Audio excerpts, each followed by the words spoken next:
주시는 하나님의 말씀은 열왕기하 23장입니다. 열왕기하 23장 구약 602쪽에 있습니다. 우리 함께 드라마 바이블로 읽겠습니다. 제23장. 왕이 보내 유다와 예루살렘의 모든 장로를 자기에게로 모으고 이에 왕이 여호와의 성전에 올라가매 유다 모든 사람과 예루살렘 주민과 제사장들과 선지자들과 모든 백성이 노소를 막론하고 다 왕과 함께 한지라. 왕이 여호와의 성전 안에서 발견한 언약책의 모든 말씀을 읽어 무리의 귀에 들리고 왕이 단 위에 서서 여호와 앞에서 언약을 세우되 마음을 다하고 뜻을 다하여 여호와께 순종하고 그의 계명과 법도와 율례를 지켜 이 책에 기록된 이 언약의 말씀을 이루게 하리라 하매 백성이 다 그 언약을 따르기로 하니라. 왕이 대제사장 hil기야와 모든 부제사장들과 문을 지킨 자들에게 명령하여 바알과 아세라와 하늘의 1월 성신을 위하여 만든 모든 그릇들을 여호와의 성전에서 내다가 예루살렘 바깥 기드론 밭에서 불사르고 그것들의 재를 베델로 가져가게 하고 옛적에 유다 왕들이 세워서 유다 모든 성읍과 예루살렘 주위의 산당들에서 분향하며 우상을 섬기게 한 제사장들을 폐하며 또 바알과 해와 달과 별대와 하늘의 모든 별에게 분향하는 자들을 폐하고 또 여호와의 성전에서 아세라 상을 내다가 예루살렘 바깥 기드론 시내로 가져다 거기에서 불사르고 빻아서 가루를 만들어 그 가루를 평민의 묘지에 뿌리고 또 여호와의 성전 가운데 남창의 집을 헐었으니 그곳은 여인이 아세라를 위하여 휘장을 짜는 처소였더라. 또 유다 각 성읍에서 모든 제사장을 불러오고 또 제사장이 분향하던 산당을 게바에서부터 브엘세바까지 더럽게 하고 또 성문의 산당들을 헐어버렸으니 이 산당들은 그 성읍의 지도자 여호수아의 대문 어귀 곧 성문 왼쪽에 있었더라. 산당들의 제사장들은 예루살렘 여호와의 제단에 올라가지 못하고 다만 그의 형제 중에서 무교병을 먹을 뿐이었더라.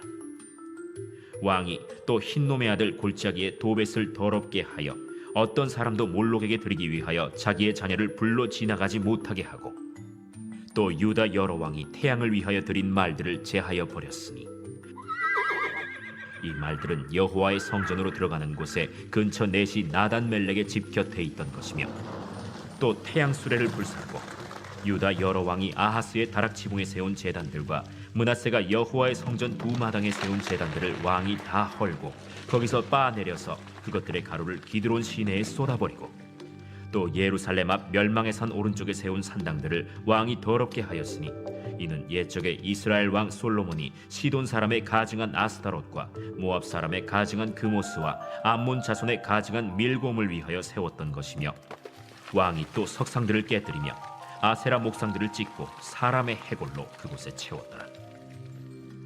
또한 이스라엘에게 범죄하게 한 느바세 아들 여로보암이 베델에 세운 제단과 산당을 왕이 헐고 또 그 산당을 불사르고 빻아서 가루를 만들며 또 아세라 목상을 불살랐더라.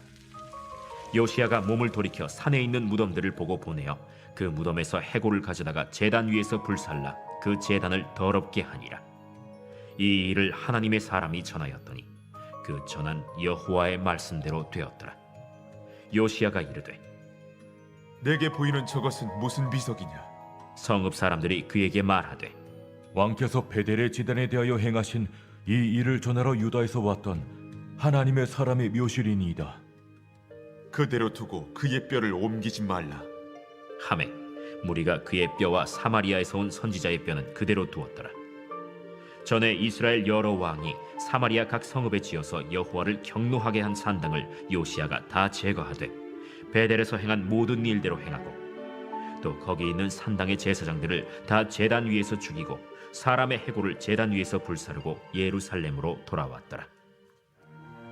왕이 뭇 백성에게 명령하여 이르되 이 언약책에 기록된 대로 너희의 하나님 여호와를 위하여 유월절을 지키라.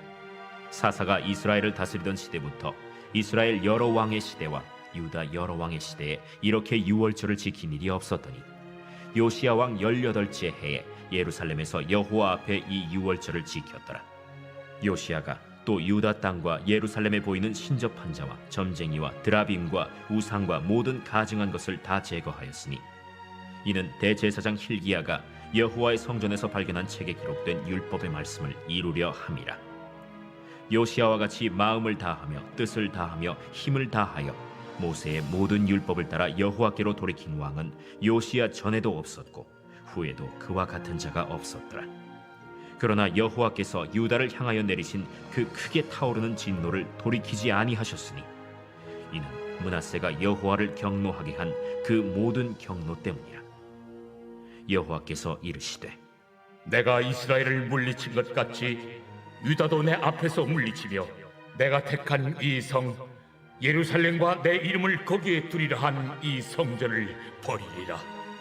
요시야의 남은 사적과 행한 모든 일은 유다 왕 역대 지략에 기록되지 아니하였느냐. 요시야 당시에 애굽의 왕 바로 느고가 아수르 왕을 치고자 하여 유브라데 강으로 올라가므로 요시야 왕이 맞서 나갔더니 애굽 왕이 요시야를 무깃도에서 만났을 때에 죽인지라. 신복들이 그의 시체를 병거에 싣고 무깃도에서 예루살렘으로 돌아와 그의 무덤에 장사하니 백성들이 요시야의 아들 여호아하스를 데려다가 그에게 기름을 붓고 그의 아버지를 대신하여 왕으로 삼았더라. 여호아하스가 왕이 될 때 나이가 23세라. 예루살렘에서 석 달간 다스리니라. 그의 어머니의 이름은 하무달이라. 림나 예레미야의 딸이더라. 여호아하스가 그의 조상들의 모든 행위대로 여호와 보시기에 악을 행하였더니 바로 느고가 그를 하마 땅 림나에 가두어 예루살렘에서 왕이 되지 못하게 하고 또 그 나라로 은 100달란트와 금 1달란트를 벌금으로 내게 하고 바로 느고가 요시야의 아들 엘리야김을 그의 아버지 요시야를 대신하여 왕으로 삼고 그의 이름을 고쳐 여호야김이라 하고 여호아하스는 애굽으로 잡아갔더니 그가 거기서 죽으니라. 여호야김이 은과 금을 바로에게 주니라. 그가 바로 느고의 명령대로 그에게 그 돈을 주기 위하여 나라에 부과하되 백성들 각 사람의 힘대로 액수를 정하고 은금을 징수하였더라. 여호야김이 왕이 될 때 나이가 25세라. 예루살렘에서 11년간 다스리니라. 그의 어머니의 이름은 스비다라. 루마 부다야의 딸이더라.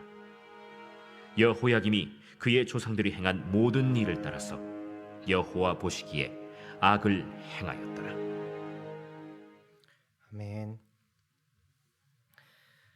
살아가다 보면 좋은 일도 있지만 또 감당하기 어려운 문제를 만날 때도 있습니다.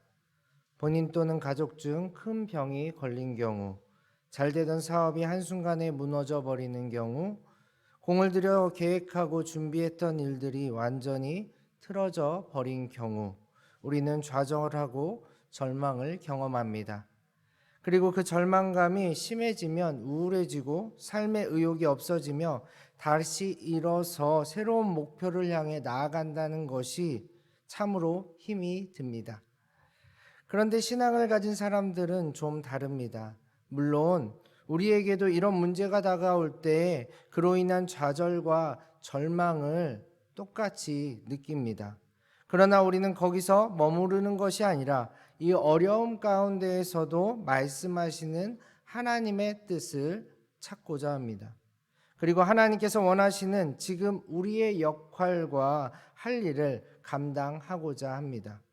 물론 쉽지 않습니다. 힘들고 어렵고 마음을 다잡아도 우리 우울감이 우리의 발목을 잡을 때가 많습니다. 그러나 분명한 것은 그러한 상황 속에서도 하나님은 우리에게 다가오시고 여전히 말씀하시며 하나님의 뜻을 보여주고 계시다는 것입니다. 특별히 이 성경을 통해서 말이죠. 오늘 본문의 주인공은 유다 왕 요시야입니다. 그가 왕으로 등극했을 당시는 므낫세 왕 55년 그리고 아몬 왕 2년을 거치며 남유다의 역사 가운데 가장 참혹한 수준의 암흑기를 지나온 상황입니다. 수없이 많은 산당에서 우상들이 숭배되었고 므낫세 왕은 자신의 아들까지 불태우면서 그렇게 우상을 숭배했습니다. 그리고 역사 속에서 이런 종교적 타락은 늘 사회적 타락으로 이어졌는데요. 권력과 부를 가진 자들은 우상에게 더 큰 권력과 부를 구하며 수단 방법을 가리지 않고 자신의 배를 채웠습니다. 그러면서 보호받아야 할 약자들은 높은 세금과 우상에게 바쳐야 하는 그 재물들을 감당케 하고 더 가난해지게 만들고 더 배고파지게 만들었습니다. 이런 절망적 암흑기에 요시야가 왕으로 등극하는 것입니다. 그가 왕이 될 당시 나이는 8살이었습니다. 생각해 보십시오. 8살짜리 왕이 무엇을 알겠습니까? 무엇을 행할 수 있겠습니까? 그래야 20대 중반이 될 때까지 나라의 어떠한 비전도 제시하지 못하고 제대로 된 왕의 역할도 수행할 수 없었습니다. 예상해 보건대 점점 자라면서 그는 더 큰 절망감에 빠졌을 것입니다. 이 어두운 나라를 보면서 희망이라고는 절대 찾아볼 수도 없었을 것이고 자신이 해야 할 바도 알지 못하며 무기력하게 보냈을 것입니다. 그러다 어느 날 낡고 낡은 성전을 수리하다 신명기 그 언약의 책을 발견하게 되는 것이죠. 그리고 그는 이 하나님의 말씀을 통해 이 나라가 왜 이 지경이 되었는지 알게 되었고 자신이 해야 할, 감당해야 할 역할을 비로소 깨닫게 됩니다. 이것이 바로 요시야의 종교 개혁입니다. 그는 산당과 우상들을 파괴했고 모든 기물과 그릇들을 태워 부정한 곳으로 옮겼습니다. 또한 산당의 제사장들을 불러 그들의 사역을 폐하였습니다. 이 모든 것이 오늘 읽은 본문에 아주 잘 나타나져 있습니다. 한 절 한 절 성전과 예배를 온전히 회복하기 위한 그의 절박한 노력이 잘 드러나 있습니다. 특별히 21절부터 23절을 보면 요시야는 이 언약책에 기록된 대로 유월절을 지켰다고 나와 있습니다. 유월절이란 무엇입니까? 바로 하나님만이 우리의 구원자 되시고 하나님만이 우리의 해방자 되심을 선포하는 날이고 이스라엘이 하나님의 백성이라는 자기 정체성을 되새기는 절기입니다. 그런데 안타깝게도 요시야 왕의 이 종교개혁은 이집트와의 전투에서 그가 죽음으로 전사함으로 막을 내리게 됩니다. 이후 남유다는 어찌 되었을까요? 그때부터 완전히 멸망의 길로 들어섭니다. 그의 아들 여호야하스가 왕위에 오르게 되지만 다시 하나님 보시기에 악을 행하였습니다. 그리고 하나님의 나라가 아닌 이집트의 속국으로서 여호야하스는 3개월 만에 왕위에서 쫓겨나 이집트로 끌려가게 됩니다. 또한 이집트는 자신의 입맛대로 여호야김을 왕위에 올리며 남유다에게는 이제 희망이라고는 찾아볼 수 없게 됩니다. 그런데 놀라운 사실 하나가 있습니다. 종교개혁에 앞장섰던 요시야 왕도 이 멸망의 소식을 알고 있었다는 사실입니다. 그가 언약의 책을 발견했을 당시 여선지자 훌다가 우상과 제약이 가득한 남유다에 대한 하나님의 심판이 절대로 멈추지 않을 것이라는 그 예언을 들었기 때문이죠. 그러나 그는 이 사실을 알고도 종교개혁을 단행했습니다. 그는 이 사실을 알고도 자신의 사명을 허무하게 포기하지 않았습니다. 그는 이 사실을 알고도 자신이 감당해야 될 하나님의 뜻을 실천했습니다. 그는 이 사실을 알고도 하나님께서 뜻하신 바를 이루기 위해 마음과 뜻과 힘을 다하여 자신에게 허락된 오늘의 역할을 충실히 실행했습니다. 사랑하는 용인영락교회 성도 여러분, 오늘 무엇이 여러분을 속상하게 만드십니까? 무엇이 여러분의 마음을 흔드시고 또 무엇이 여러분의 의지를 꺾고 있습니까? 절망스럽게 만드는 무언가가 다 여러분 가운데 있을 것입니다. 그런데 여러분, 이를 잊지 마십시오. 그 절망이 여러분을 절대로 못 잡아먹습니다. 지금 힘들더라도 잠깐입니다. 왜냐하면 여러분은 하나님만이 유일한 희망임을 아는 분들이고 지금 이 말씀의 자리, 기도의 자리로 나오신 분들이기 때문입니다. 더욱이 여러분 한 분 한 분은 하나님의 성전이라고 성경에 분명히 말씀하고 있습니다. 요시야는 신명기 책을 발견하고 그제야 하나님의 뜻을 구할 수 있었지만 여러분은 하나님께서 예수 그리스도를 통해 직접 찾으신 분들이시고 하나님께서 영원히 여러분 안에 거하신다고 분명히 약속하셨습니다. 그러니 나를 괴롭히는 문제, 우리 가정과 교회를 속상하게 만드는 문제 가운데에서도 오늘 들어야 할 말씀, 오늘 드려야 할 그 기도를 놓지 마시고 하나님의 자녀로서 하나님이 거하시는 성전의 역할을 감당하시기 바랍니다. 하나님께서 그런 여러분을 기뻐하시고 위로하실 것이며 더 깊은 하나님과의 만남과 동행으로 초청하실 것입니다. 그 기대를 가지고 어둠 가운데에서도 빛을 발견하며 나아가시는 한 분 한 분 되시기를 간절히 소망합니다. 함께 기도하겠습니다. 하나님, 이 어두운 세상 속에서, 이 문제 많은 세상 속에서 우리가 어떠한 마음과 자세로 서야 하는지 말씀을 통해 들려주심을 감사합니다. 희망 없는 시대, 멸망으로 나아가는 나라를 붙들고 하나님의 말씀대로 실천하며 자신의 역할을 충실히 했던 요시야 왕처럼 오늘 어려운 상황 속에서도 하나님의 성전으로서의 우리의 역할을 감당하게 하시고 우리를 통해 가정과 직장과 세상 속에 하나님의 귀한 뜻이 이루어지게 하옵소서. 주님, 분명 우리는 연약합니다. 붙들어 주시고 주님의 위로와 평화로 만져주시며 상한 심령을 치유하여 주시고 우리를 다시 일어설 수 있도록 인도하옵소서.